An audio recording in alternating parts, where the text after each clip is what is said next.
Welcome to Orthodontics of South Miami. Let me show you our new office. We just finished a renovation. We have our brand new waiting room. As everyone knows, our infamous mascot Maddox. iPads as well, a nice sign-in station, some other backdrops for social media. Brand new front desk with two of our team members here, Claudia and Jackie.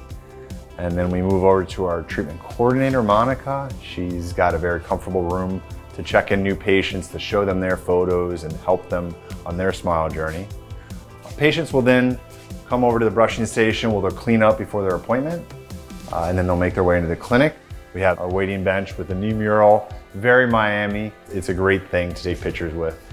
And then we move into the clinic. We have 6 chairs now, so we're able to expand, modernize, get brand new equipment. So all the chairs are brand new.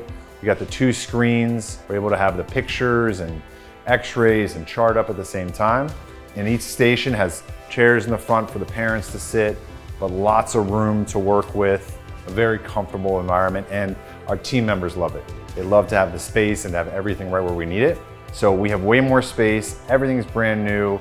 We're so excited to be in the new office, and we can't wait for you to see it.